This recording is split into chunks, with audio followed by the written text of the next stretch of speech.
aqui hoje para falar sobre a 11ª aula do nosso curso. E nessa 11ª aula, nós vamos estar falando sobre o brincar, né? O brincar na precoce. Eu já venho falando com vocês sobre o desenvolvimento infantil, a importância de cada etapa do desenvolvimento, reconhecermos cada etapa, falamos sobre avaliação, falamos sobre diferentes condições de saúde, falamos sobre planejamento. E aí chegou o momento, podemos falar da prática, como pôr em prática tudo isso que a gente estudou até aqui.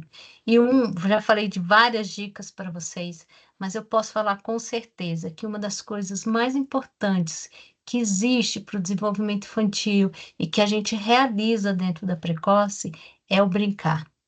O brincar é extremamente importante para o desenvolvimento infantil, né? Porque ele vai contribuir para o crescimento cognitivo, para o crescimento social, para o crescimento emocional e motor da criança, né? E ele vai ajudar com que a criança aprenda a explorar esse mundo e desenvolver as habilidades essenciais que muitas vezes ela chega na precoce com atraso. Então, quando a gente trabalha com essas crianças ali na precoce, a gente está buscando o melhor para elas. E elas são crianças. Então, a melhor forma que elas têm de aprender, que elas têm que se desenvolver, apesar da gente ter objetivos muito claros, muito bem estabelecidos, que a gente sabe que ela precisa desenvolver muitas vezes o motor, o cognitivo, o social, a linguagem, mas isso vai acontecer da melhor forma possível, é através da brincadeira, né? Porque o brincar, ele não é apenas uma atividade recreativa.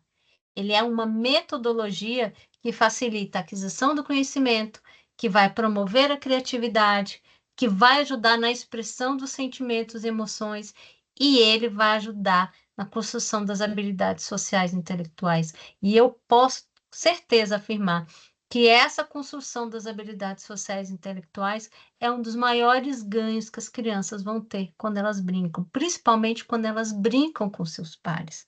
A oportunidade que a criança tem de estar ali aprendendo, dela estar convivendo, principalmente dela tendo a oportunidade de dividir experiência, ela não, é o melhor, da melhor forma que tem é através das brincadeiras, ou seja, no brincar, né? Aqui, o brincar vai estimular a criatividade e a imaginação, vai ajudar a favorecer a resolução de problemas e auxilia no aprendizado de conceitos matemáticos e linguísticos. Veja bem, lembrem as crianças quando estão ali no recreio, quando elas estão interagindo com outras. A gente viu isso já acontecer várias vezes, né? As crianças, elas brincam de diversas brincadeiras, elas brincam de correr, de jogar bola, mas elas fazem muitas outras brincadeiras que ajudam na questão da estimulação da imaginação e da criatividade. Um exemplo disso é quando as crianças estabelecem ali, por exemplo, aqueles que gostam, querem brincar de professoras. Tem sempre aquela que quer ser a professora, ou seja, exerce um papel de liderança, e aqueles que não têm esse papel, que não gostam, não é da personalidade dele. Então, ele vai ser sempre o aluno. Ou aquele que vai brincar de polícia e ladrão, vai ser aquele que quer ser o polícia, o outro que vai ser o ladrão. Mas, às vezes, eles vão trocando esses papéis. Por quê? Porque aí cada um vai tendo a oportunidade de crescer, enfim, de várias outras demandas. Um exemplo de aprendizado de conceito matemático que as crianças têm é ali quando elas estão brincando ali com a areia, com a água, né? Porque a areia seca não dá para construir um castelo, porque ela é muito fina, ela se espalha, a gente não consegue juntar, amontoar. Quando se molha a areia, e ela se agrega, ela ganha outro peso, ela ganha uma outra estrutura, e você consegue construir um castelo. Isso é um conceito matemático também que você vai criando. Um outro exemplo, se a criança enche um copinho de água para poder carregar essa água, é uma coisa, tem um peso e a quantidade é X. Mas se ela enche um balde e ela vai carregar esse mesmo balde com água para poder levar essa água para onde ela quiser, é outra quantidade e o peso é diferente. São todos conceitos matemáticos que essa criança vai aprendendo, vai vivenciando através da brincadeira. Então, são várias questões que são aprendidas ali no dia a dia, através da brincadeira. A criança vai aprender e a compartilhar e a cooperar. Por quê? Porque se ela quiser brincar com os outros, ela vai ter que aprender a compartilhar. Não dá para. Ou então ela vai ficar somente brincando sozinha, que nem o Kiko. Lembra do Kiko que tinha a bola quadrada? Ele queria a bola quadrada, ele ficava jogando. Tem que ser a minha bola nas minhas regras. Um dia o Chave perdeu a paciente e jogou essa bola para longe. Então não é, se ele quiser brincar com os outros, o Kiko, ele queria brincar de bola, mas para ele brincar com os outros lá, com o Chiquinho, com a Chiquinha, com o Chaves e daí por diante, ele precisava aprender a compartilhar e cooperar. Então, é uma regra que não é implícita, mas que a criança tem que aprender. A criança, durante a brincadeira, tem que se comunicar. Por quê? Porque se ela quiser que os outros brinquem com ela, colaborem com ela na brincadeira que ela criou, que ela quer participar, ela tem que se comunicar. E, principalmente, vai ajudar na construção de relações interpessoais saudáveis. Como eu disse, tem sempre aquele que quer fazer o papel do vilão, o papel do policial, da professora, do aluno ou do super-herói. Cada um vai ser um super-herói diferente. Então, tem o super-herói que imite a teia, tem o super-herói que voa, o Hulk, que é forte, né? Tem vários super-heróis. Então, cada um vai entendendo a importância desses papéis e vão querendo construindo essas relações que mais na frente, quando ele for adulto, vai fazer a diferença, porque ele vivenciou quando criança a possibilidade das construções desses papéis, né?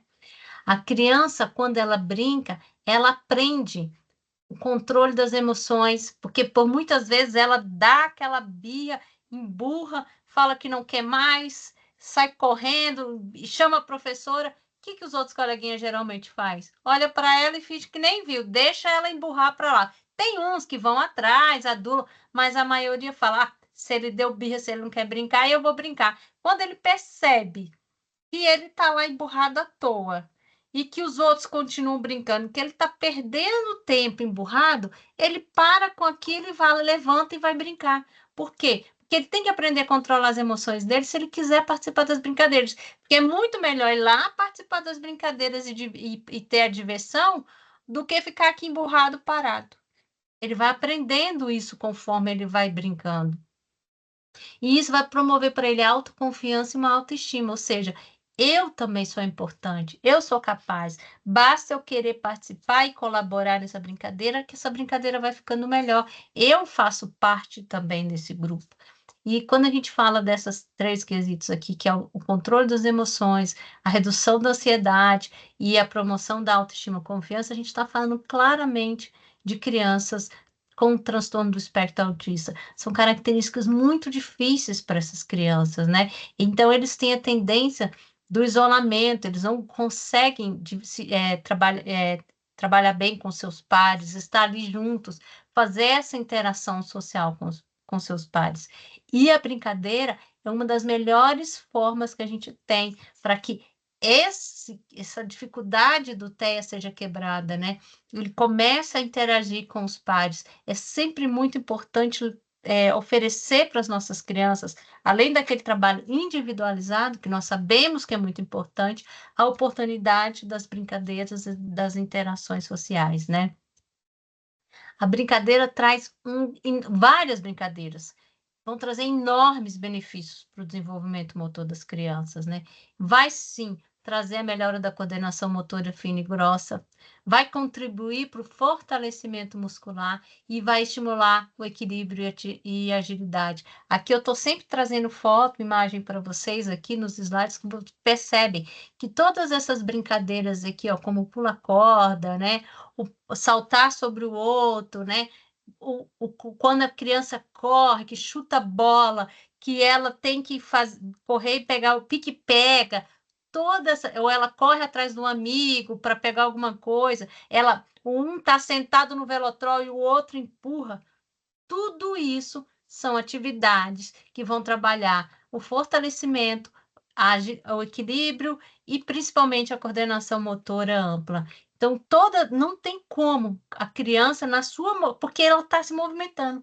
E movimentar é o que estimula tudo isso que eu acabei de falar. Então, ela, ao brincar, principalmente, ela vai estar desenvolvendo essas habilidades.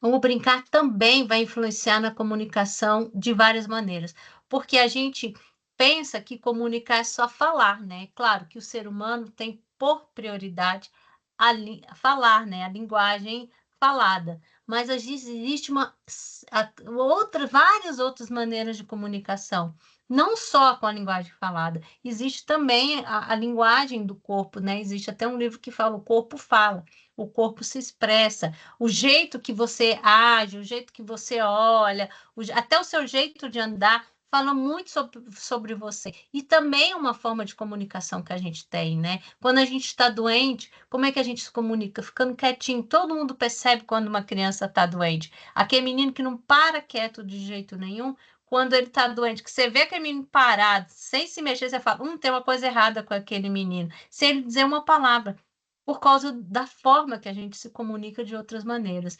Então, quando você brinca, você vai se comunicar com expressão de sentimentos, emoções, com alegria, com prazer, demonstrando satisfação, demonstrando querer participar, o interesse em interagir, querendo trazer também seu conhecimento para o meio do grupo, né? Dando a sua opinião.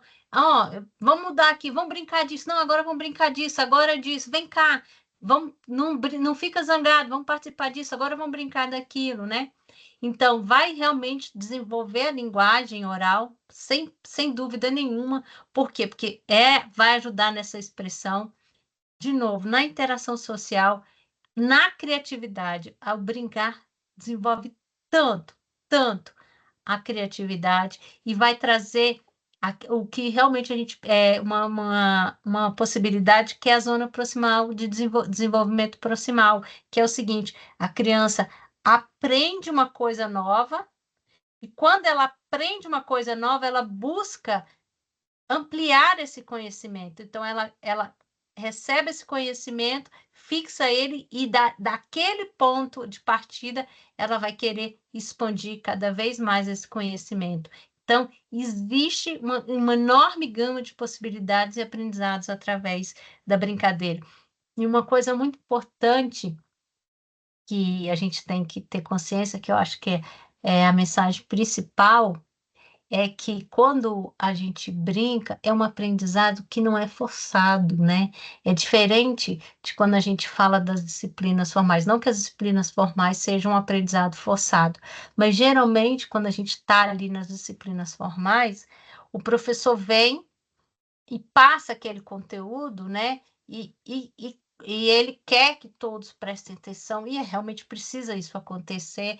Ele transmite aquele conteúdo e depois ele cobra aquele conhecimento que foi passado de várias maneiras, através de trabalho, através de prova, enfim, através de questionamentos, e aquilo nem, às vezes, ele passa, o aluno se esforça para passar por aquele momento ali de aprendizado, até para poder não ser reprovado, mas muitas vezes ele esquece depois todo aquele conhecimento adquirido ali. Na brincadeira, como é uma relação saudável, é uma relação de interação, e que envolve emoções, que envolve interação e que também envolve a criatividade, geralmente tudo que se vivencia através da brincadeira, dificilmente a gente esquece, a gente perde, inclusive porque tem um fator emotivo.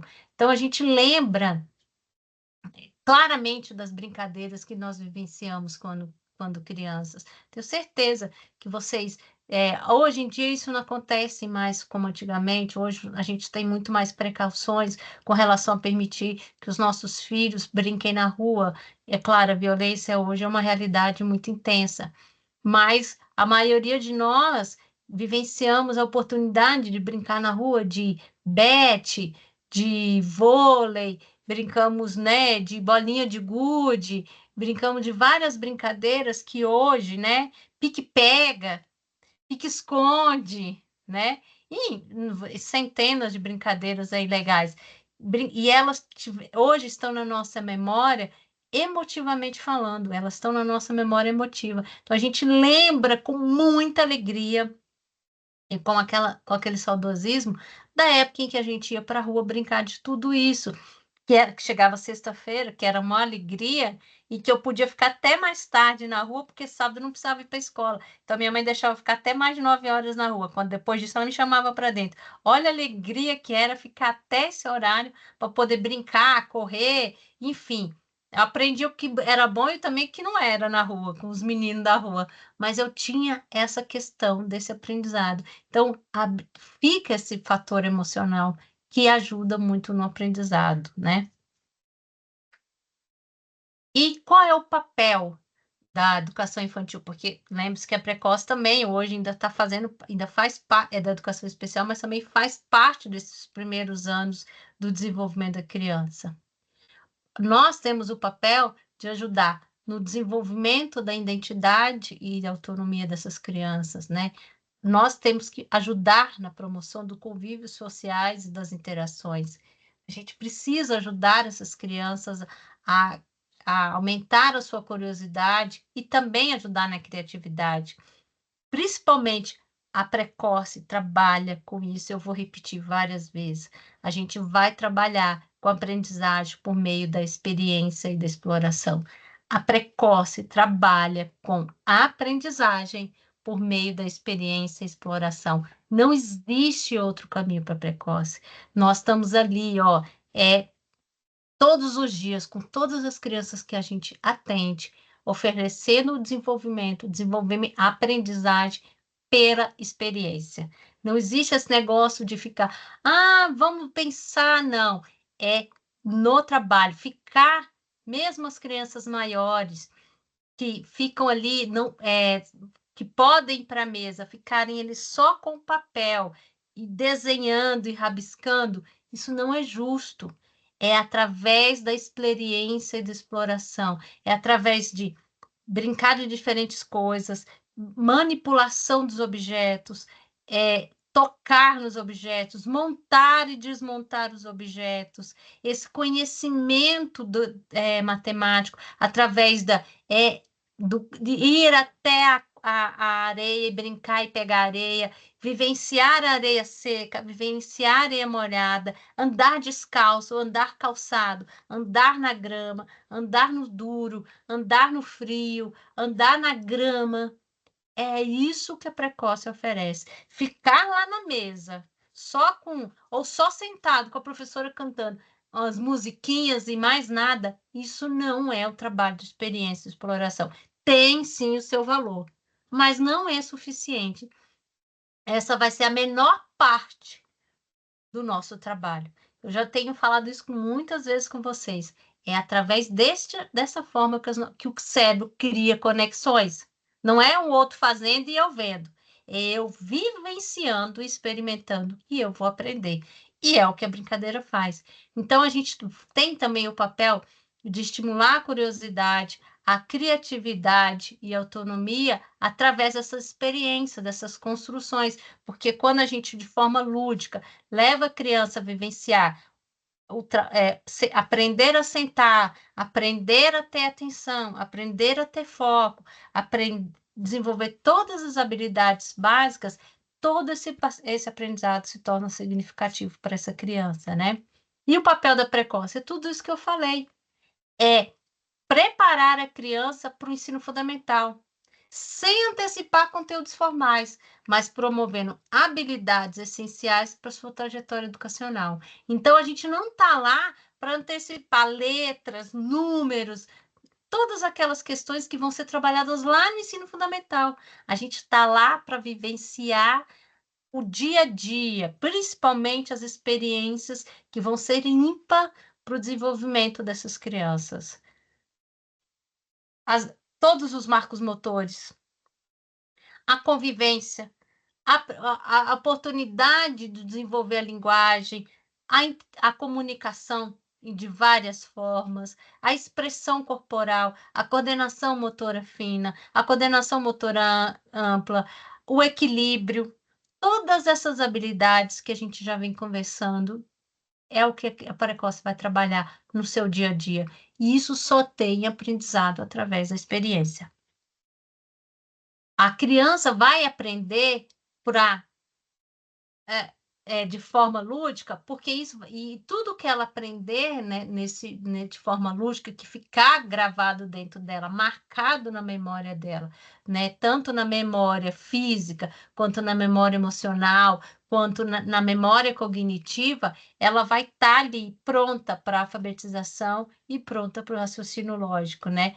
A criança vai estar com as habilidades socioemocionais dela e com as habilidades de cooperação muito mais aptas, muito mais bem resolvidas, para que quando ela for lá para o ensino fundamental, alfabetização, a professora comece a trabalhar com novas regras, com novos limites, ou ela tem que uma turma cheia, porque na precoce ou é ou é individual, ou são 2 ou 3 crianças, quando ela estiver ali no meio daquele grupo, ela entende o seu papel e ela vai conseguir se desenvolver muito melhor naquele meio com muito mais crianças. Então, o brincar vai trazer todas essas possibilidades de aprendizado para essa criança, né.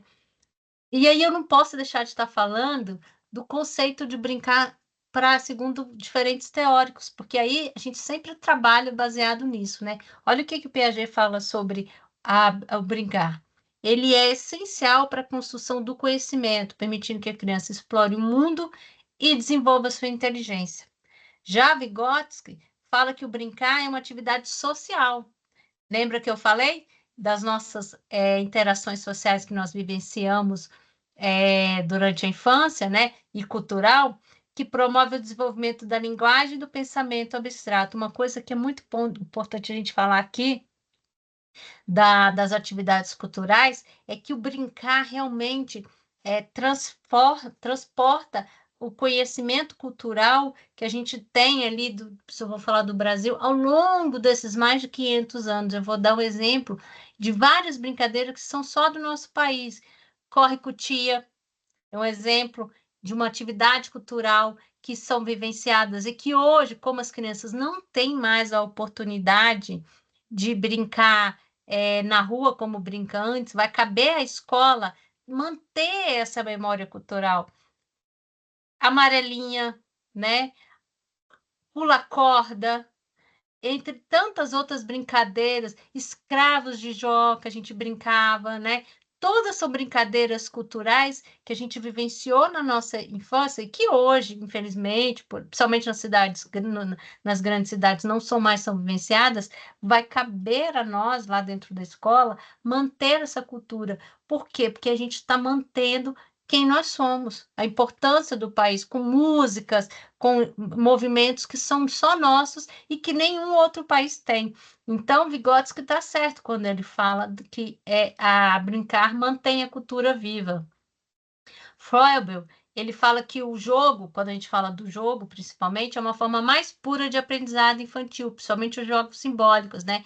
E ele deve ser incentivado desde a primeira infância, com certeza. Por quê? Porque ele vai trazer conhecimento daquilo que eu te falei, do respeito, da sua vez, da empatia, entendimento de regras e tudo que a criança precisa aprender para quando ela for para o ensino fundamental. Já Montessori, ela vai falar que o brincar, ele está ligado à autonomia e ao aprendizado autodirigido, e eu concordo totalmente com ela, né. A criança vai ter um aprendizado autodirigido, porque ela vai entender que eu posso receber do outro, mas eu posso trazer conhecimento àquela brincadeira, o que eu sei eu trago, às vezes eu sei o nome de um animal que o outro não sabe, eu vou trazer uma música que o outro não sabe, eu vou aumentar o movimento numa brincadeira e daí por diante, né. Já Winnicott, ele fala que o brincar é fundamental para o desenvolvimento emocional e também permite que a criança expresse seus sentimentos e construa a sua identidade. Já falei, tem aquele que tem o poder da liderança, que tem a característica da liderança, tem aquele que nem tanto. Então aí ele vai construindo sua identidade através disso. Eu gosto de ficar aqui, eu me sinto confortável nessa posição, então eu vou estar sempre brincando, mas pode ser que um outro dia eu queira ser o que está na liderança. Então, tudo bem, eu vou trocar esses papéis e vou experimentar o que cada um desses. E a brincadeira faz isso de forma muito tranquila e sem nenhum sofrimento para ninguém. Então, essa é a vantagem da brincadeira, né. O Jean Piaget já fala que o jogo de exercício ele acontece nos primeiros anos de vida, que é exatamente todas aquelas fases de desenvolvimento que a criança vive, quando ela joga alguma coisa que alguém pega, quando a mãe brinca com ela, de esconde, aparece, enfim, várias dessas atividades, quando ela começa a montar os blocos, são todos os jogos de exercício. Os jogos simbólicos eles já acontecem entre os 2 e os 6 anos, que a criança já começou a falar, ela já começou a entender como é a vida real, e aí ela gosta de imitar os papéis, que ela vê a mãe limpando a casa, ela vê o pai limpando o carro, e ela já começa a assistir os filmes, os desenhos, então ela quer representar aqueles personagens dos quais ela tem apego, então ela vai começar a fazer os jogos simbólicos, ela quer imitar a irmã, o irmão mais velho, ela quer imitar a professora, então, ela vai trabalhando nesses jogos simbólicos e ela vai criando toda uma identidade para ela. E os jogos de regras, eles começam de forma mais clara a partir dos 5 anos e vai só se aprimorando. Exatamente aqueles que têm que fazer as atividades muito claras, com tempo determinado, com as regras bem estabelecidas, tem começo, meio e fim, e aí geralmente eles se dividem em grupo, por exemplo, é brincar de pique-esconde, é um jogo de regra bem estabelecida. Quem acha, tem o pegador e tem aquele que vão ser pegos, e quando ele descobre todo, ele ganha o jogo, e daí por diante, o jogo de bet é um outro exemplo. Então, todos esses jogos começam de regras, vão ser mais bem trabalhados, conforme a criança tem melhor cognição e mais capacidade de entender as regras e respeitá-las. Antes disso, eles vão trabalhar mais no simbólico, na imaginação, porque os jogos de regra têm que ter uma maior consciência, ter consciência matemática, e tudo isso vai sendo trabalhado aí, tá? Os tipos de brincadeira. Então, vão ter várias brincadeiras que a gente pode trabalhar no nosso dia a dia. As brincadeiras livres e as brincadeiras dirigidas, principalmente para nós, a gente trabalha muito com as brincadeiras dirigidas. Por quê? Porque a gente tem objetivos muito bem específicos, bem estabelecidos. Então, a gente quer que a criança se direcione para aquela possibilidade. Eu vou dar um exemplo de brincadeira dirigida que a gente faz geralmente. Quando a gente pega e dá para a criança, a gente quer trabalhar a parte da estimulação sensorial, quer trabalhar o sopro, quer que a criança aprenda, né, a soprar, a gente pega, por exemplo, a bolinha de sabão. Então, a gente vai com a criança lá para fora, pega a bolinha de sabão, é uma brincadeira. A criança adora ver a bolinha de sabão e correr atrás daquela bolinha de sabão. Então, a gente sopra a bolinha de sabão para ver a criança correr e pegar, mas principalmente a gente dá a bolinha de sabão porque a gente quer trabalhar essas habilidades. Então, é uma brincadeira dirigida, não é só brincar por brincar, porque a gente tem o objetivo. A gente quer que a criança melhore a coordenação quando ela corre. Então, quando a gente brinca com ela de amarrar o velotrol e ela ou o pé ela aprender a começar a pedalar, é uma brincadeira também dirigida, porque a gente quer trabalhar a coordenação motora dela, a parte do controle muscular dela, então são todas brincadeiras dirigidas.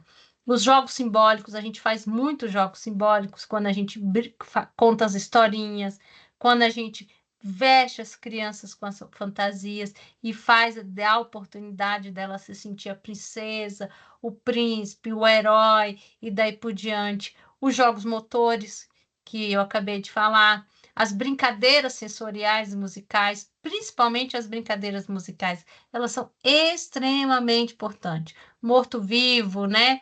Estátua, todas essas brincadeiras têm uma grande importância e que a gente trabalha muito disso, e o jogo de regras. Então, a gente vai trabalhar muito com quebra-cabeça, com dominó, com pega-pega, e todas essas brincadeiras têm um porquê e um para quê. Elas vão ser todas voltadas para essa exploração e para esse ganho de aprendizado que a gente vem conversando, tá? Qual é o nosso papel quando a gente fala no brincar? Criar um ambiente seguro e estimulante, mas não é deixar brincar por brincar, porque a gente sabe que tem brincadeira que as crianças querem brincar e ficar, por exemplo, aquela criança com TEA, quer ficar sempre na mesma brincadeira, ou correndo em volta de si, e brincando sem sentido, a gente está vendo que ele está só repetindo o movimento e não está aprendendo nada. Isso não é um ambiente estimulante, porque ele vai fazer repetição da atividade. A gente vai estimular a criança sabendo, naquela brincadeira dirigida, qual a principal necessidade que aquela criança tem. Principalmente se a gente fala com crianças que têm grande dificuldade de interação, quais são as brincadeiras que a gente mais vai estimular? As brincadeiras em que possam ser realizadas em grupo, para ele aprender a interagir, para ele perceber que tem alguém do lado dele, não é só ele, para que ele possa olhar para o outro, começando aquela interação, para que ele aprenda a questão da convivência, das regras, enfim, de tudo isso que a gente vai brincar. Deixar a criança brincar só naquilo, sempre na mesma brincadeira, não é um ambiente estimulante. E a gente não vai estar incentivando nem a criatividade, nem a autonomia das crianças. Então, quando a gente brinca de casinha, porque quase toda precoce tem aquele lugar da casinha, os brinquedos, a gente vai estar estimulando a autonomia das crianças, porque elas gostam de imitar os que os pais fazem, as mães fazem no seu dia a dia, né? E nosso papel também é mediar essas brincadeiras, para não deixar que a criança fique sempre naquela mesma brincadeira e não tenha aprendizado nenhuma, porque se torna automático e não tem ganho, né? E principalmente, a gente deve observar e registrar o envolvimento por meio do brincar. Então, a gente vai sempre interagir, brinca sozinho, brinca em pares, ele consegue entender as regras da brincadeira, ele está interagindo. Então, tudo isso vai estar no nosso papel quando a gente fala de brincar. Então, principal conclusão que a gente chega hoje, a principal informação que eu queria trazer hoje é que o brincar ele deve ser valorizado como parte essencial do currículo da educação infantil e da precoce, porque é, de novo, a forma mais clara, a melhor forma de exploração e aprendizado que nossas crianças vão ter para o dia a dia ali. Então, a gente vai fazer o brincar dirigido, mas um brincar que vai trazer grande aprendizado para as nossas crianças, tá? Fiquem com Deus, um abraço e até mais.